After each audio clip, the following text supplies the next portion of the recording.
Hello and welcome to a very special show on blockchain technology right out from Hyderabad. And we now today have the creator and the mastermind of Vision, the Nucleus Vision. It's none other than Mr. Abhishek Pitti.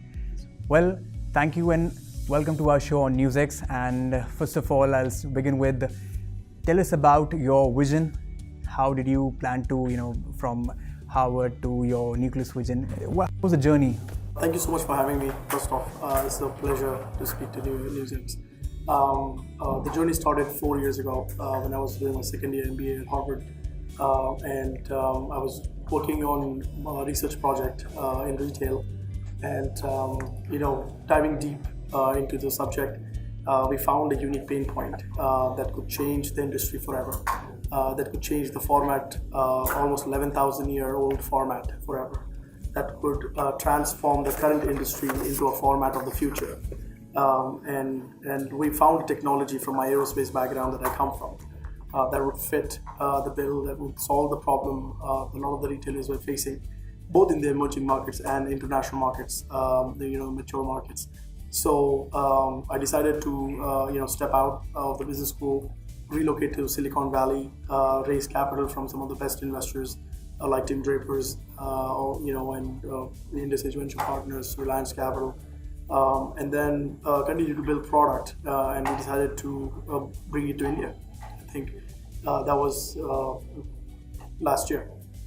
So at the moment now, we are currently a company that has a market cap of 100 million today, known in 200 plus countries. We are building one of the largest, projects in blockchain, in IoT, in AI. It's a culmination of all these three technologies, which is effectively the hallmark of the technologies for the future. Absolutely. So we are very excited. I think, so far, we just launched the first inaugural event of International Blockchain Congress, which is an effort towards making India great, making India a leader in blockchain space. Absolutely. Well, for all the viewers who are watching this show, Abhishek, tell us more about the blockchain technology and how your vision, the Nucleus Vision, is associated with it. So one of the things that we are trying to do is give, as part of Nucleus Vision, give the control back to the consumers of their own data. Today, Google has your data, Facebook has your data, the telecom companies have your data, retailers have your data, except you don't know where your data is. Absolutely. So one of the things that Nucleus Vision does is it secures your data. It goes and maps everywhere where your data is. Second, they give you the control back. Who you want to share your data with or who you don't want to share your data with. So the first thing is securing the data. Second is to give you back the control. And third is you walk into a Nike store. Nike is your favorite store. You go there all the time and you want to get a special service from Nike. You can choose to share your data with Nike, and Nike will now pay you for sharing your information. So all the Googles of the world, all the Facebooks of the world have been making billions of dollars using your information. And now Nucleus Vision basically secures that, give you control back and let you monetize it on your own, where you get paid every time somebody is using your information to monetize. Well, that sounds very interesting, and I hope that the people of India are looking forward to that. Now, in a place like India, where people are still, getting used to technological changes and technological advancement, how do you see the people response? Like, will they be, welcoming this change, and what part, the government has to play in this? No, absolutely. I think so. From a country perspective, I think we are the largest democracy globally. We have the most to benefit, or we have the most to lose if we don't adopt this. And if you adopt it, we have the most to benefit because where else can you create a better decentralized system where you have where it's a democracy, right? So I think the first thing is it's an important subject. Right? It's an important subject for the people of the country. It's an important subject for the government. It's important for the corporates. Now, as far as the response from the government, I think, as you guys saw this morning, we had, Mr. Amitabh Kant, Minister KTR Rao, and everybody is passionate about bringing blockchain ecosystem to India for two main reasons. One, the next opportunity of creating the next billion-dollar companies is through this new format of internet, which is blockchain. Number two, it is going to create huge employment, huge valuable skill set, high paid jobs millions of jobs that is scarce globally, and everybody wants to bring that to India. So I think from a government standpoint, it's a win-win situation. It's just that I think there is a little bit of nervousness around everything that is new, and this is probably where we are. So I think it's still early, but I think this is the time where we want to expedite and lead this revolution. And I hope that Mr. Modi, who's working towards making digital India, there are too much of hope from him.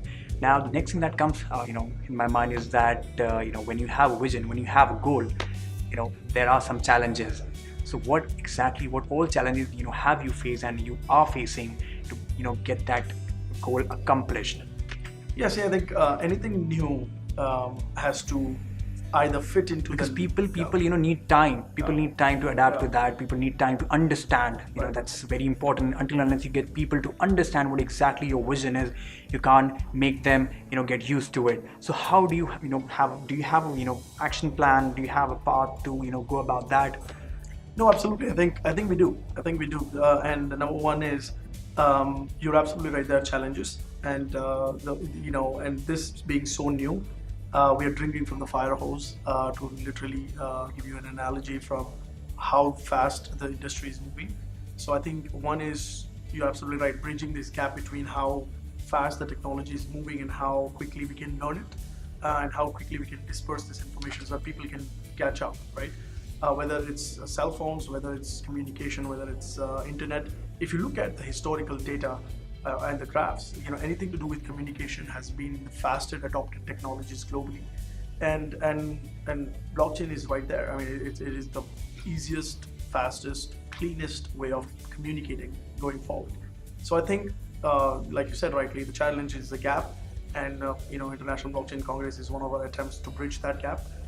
We want to start communities nationwide to talk about blockchain and the benefits of it. I think people will get to see more of it.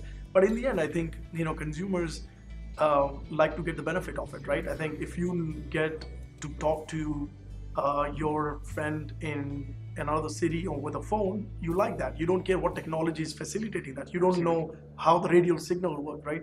At the end of the day, like the minister rightly said, I think people will not see this technology, but people will see the benefits of it very, very quickly. So.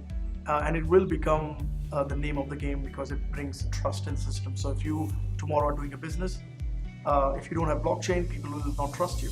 That's going to become the norm. So I think principally a lot of people will see the benefits in different ways, and as people see benefits, that option will come.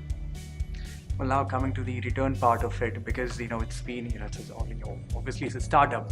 Like I don't see the return coming in down the line 4-5 years. So how would you have to survive with those 10 years or 4 years or 5 years down the line? Maybe then you would get nice return on that.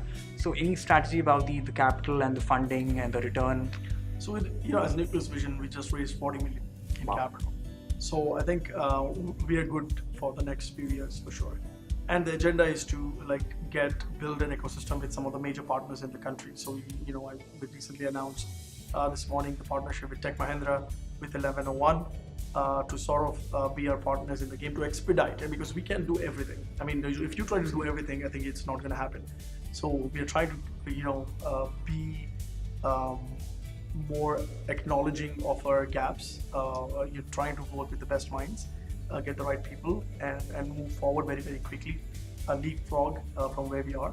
And I think doing that would help us not just save cash for the company, but also work with people who are adding strategic value. So I think from a liquidity standpoint, we already have raised around this year, and we're currently worth $100 million. So I think we'll have some liquidity going forward. And that's one of the benefits of working in the blockchain community, that liquidity, like traditional markets, is never not a lot of concern. Absolutely. I totally agree with that. Now coming to the last bit of it, how secure is it? And what exactly do you think is the future? Well, of course, it's been it's in the system now, but do you think it will be the future? People would accept it? Yeah, I think on the securities angle, I think the whole reason why it's called crypto, for example, is because there's a lot of cryptography, and cryptography comes from a history of Germany trying to pass codes, the World War One, World War Two. So technically, the hash technologies, the cryptography technologies that were invented at that time are now being used to protect the privacy from the data standpoint, from transaction data standpoint, and they are also making it on a ledger. So blockchain technologies, if you look at it, it's a culmination of accounting ledger, cryptography. I mean, these are different technologies that have come together to form this solution. And I think security is one of the key characteristics of blockchain. So from a technology perspective, it's inherently very secure, and it's all a matter of how you architect a solution. There are several examples where the current central servers have been hacked. A lot of information has been lost, whether it's several big organizations, whether credit card companies or the Facebooks of the world, or others. There's a clear, there are so many instances where people have lost information, people have been hacked. I think blockchain sort of creates that barrier, because for you to hack a blockchain protocol, you probably need almost like a quantum computer, and that's not available to everybody. Versus a typical hacker can go and hack any traditional central system. So I think inherently it's very, very secure. Well, you heard the man, the idea of the creator of the Nucleus Vision, and thank you so much talking to NewsX, Abhishek. It was a pleasure talking to you. Likewise. Thank you so much. Likewise. Thank you so much. Thank you for having me. Thank you.